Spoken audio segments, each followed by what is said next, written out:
সুমন, টানা বৃষ্টিতে কেমন চিত্র দেখছেন রাস্তার? এছাড়া প্রগতি সরণিতে কোনো যানজটের কোনো চিত্র দেখেছেন কিনা? আপনি যেমনটি বলছিলেন যে টানা বৃষ্টিতে কিন্তু চরম ভোগান্তিতে পড়েছে নগরবাসী। আপনারা জানেন যে প্রথম সকালের দিকে কিন্তু গুড়ি গুড়ি বৃষ্টি থাকলেও বেলা বাড়ার সাথে সাথে কিন্তু 9টার পর থেকে মুষলধারে বৃষ্টি শুরু হয় রাজধানীতে।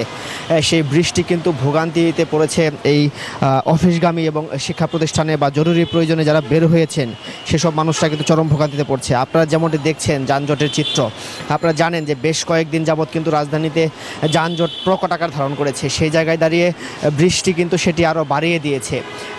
ফলে আমরা যেমনটি দেখেছি যে সকাল থেকে যারা বের হয়েছেন, বিশেষ করে সবচেয়ে বেশি ভোগান্তিতে পড়েছেন যারা ব্যক্তিগত পরিবহন, বিশেষ করে মোটরসাইকেল, রিক্সা বা পায়ে হেঁটে গন্তব্যে পৌঁছানোর চেষ্টা করেছেন, তারা কিন্তু ভোগান্তিতে পড়েছেন। পাশাপাশি এই মুষলধারে বৃষ্টিতে কিন্তু আমরা খোঁজ নিয়ে জেনেছি যে রাজধানীর শেওড়াপাড়া, মিরপুর, নিউ মার্কেট, পাশাপাশি মালিবাগ, বাড্ডায় বেশ কিছু এলাকায় কিন্তু জলাবদ্ধতার সৃষ্টি হয়েছে। ফলে সেটিও ভোগান্তি আরও বাড়িয়ে দিয়েছে। আপনাদের আরেকটি বিষয় জানিয়ে রাখি, আবহাওয়া অফিস কিন্তু জানিয়েছেন যে এই যে বৃষ্টি, বঙ্গোপসাগরের লঘুচাপের ফলে এই যে বৃষ্টিটি হচ্ছে সেটি কিন্তু আজ সারা দিনই সারা দেশে থাকবে। পাশাপাশি যেটি বলছেন যে আগামীকাল সকালবেলা একটু কমে আসলেও চট্টগ্রাম এবং রাজশাহীতে কিন্তু আগামীকাল বৃষ্টির সম্ভাবনা রয়েছে। পাশাপাশি আরেকটি বিষয় জানিয়ে রাখি, আবহাওয়া অধিদপ্তর থেকে কিন্তু জানানো হয়েছে যে এই ভারী বর্ষণের ফলে কিন্তু পাহাড় ধসের সম্ভাবনা রয়েছে। ফলে তাদেরকে সচেতন থাকার পরামর্শ দিয়েছে।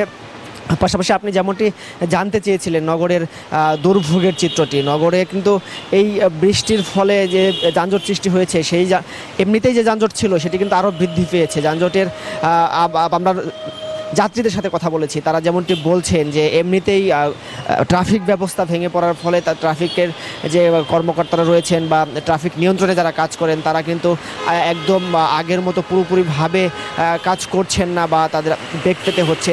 ফলে এখানেও ট্রাফিক যানজটের একটি কারণ রয়েছে এর পেছনে। পাশাপাশি তারা বলছেন যে গণপরিবহনের যে অনিয়ন্ত্রিত চলাফেরা, সে অনিয়ন্ত্রিত চলাফেরার ফলেও কিন্তু যানজট বৃদ্ধি পেয়েছে।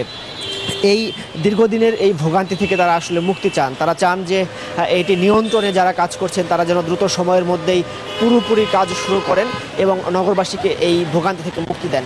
এই ছিল আমার কাছে সর্বশেষ লাইভা।